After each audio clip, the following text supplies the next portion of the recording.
What do the great outdoors, mental and physical health all have in common? They're all at the forefront of our minds because of COVID-19. People are looking for relief. Where? Some are looking towards the river. When you're on the water, it's you, your boat, the water you're on, the people you're with, and everything else ceases to exist. I mean, it's really living in the moment, and it gives you a chance to escape, especially now with all that's going on with sort of the politics and Corona. I mean, this really is my happy place.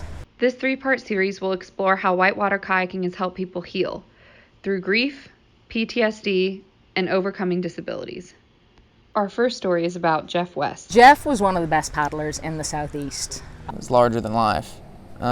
His heart was probably the most kind person I've ever met. Jeff passed away in 2012. The crew found him below a rapid called the Garden of the Gods. When Jeff passed away, he left behind a company he started in 1997 called Ace Kayaking. Now, nearly 20 years later, the company is still helping kayakers paddle through life's challenges. It was originally Ace Ocoee Funyaks.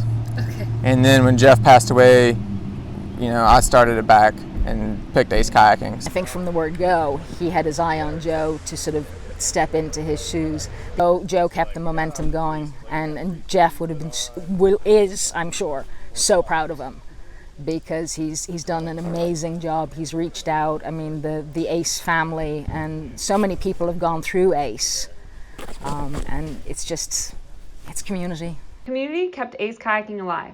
That same community has also helped people handle their grief, disabilities, and PTSD.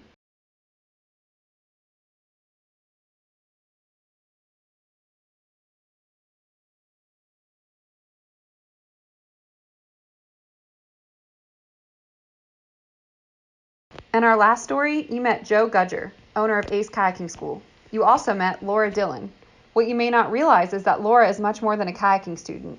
She's the regional coordinator for an organization called Team River Runner. Team River Runner was started by a couple of paddlers in the Potomac area. They knew some of the rec therapists at the Walter Reed Medical Center and thought it might be a good idea to take some of the wounded vets out in boats just as rec therapy to get them out of the hospital. For people that have, a lot of things going on in their head and just a loud internal sort of racket in their brain, it's the perfect opportunity to just shut it all down. For soldiers coming back from tours, so they lose the adrenaline and then they've also lost the camaraderie. It was, I don't know, it's kind of weird coming back to home after being away for 5 years. You kind of miss the brotherhood I had with all of my friends. Though adjusting to civilian life is definitely a challenge, Team River Runner helps veterans flip over when life rolls them under.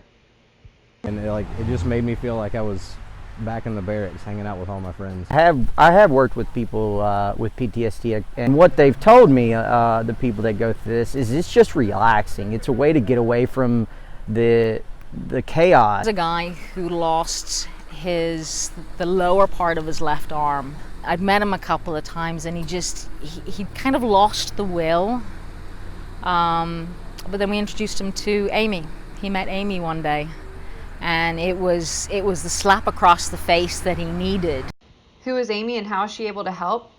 Tune into our next story to find out.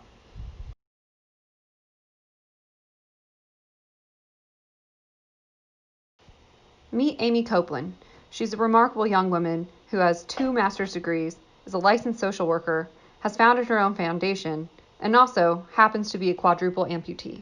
Amy's she's so positive and she's so dynamic and it's contagious.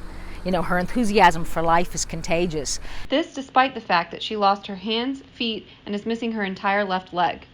When she was 24, Amy was injured in a ziplining accident. Though she was the victim of a flesh-eating bacteria, nothing could devour her spirit. I was an avid kayaker prior to my injury. The biggest challenge has been the prosthetics, like the actual devices, working on the paddles. Like I said, this has been 6 years in the making. So what we started with is miles and miles apart from where we are now. Thanks to Ace Kayaking's Joe Gudger, Team River Runners Laura Dillon, and the rest of the kayaking community, Amy's been able to find a way to still kayak by outfitting new gear. Our hand paddles Hand paddles are really popular these days in kayaking. Most of them have straps that hook over your hands like a pair of Chaco sandals. There's a really popular brand called the High Fives, and so I call these the No Fives.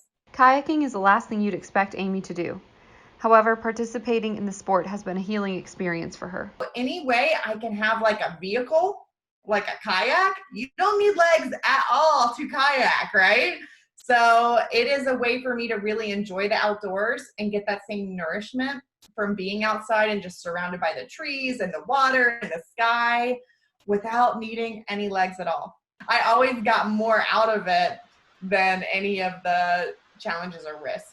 The cool thing about kayaking is there's such a loving community. Like, kayakers are just amazing people. Like, kayakers are the best people ever. I'm convinced of it. It really comes out of the generosity of spirit that people have, that they love something. They've been through stuff too. They know how much kayaking can help, and they want other people to experience that. And I think that's really the beauty of the kayaking community.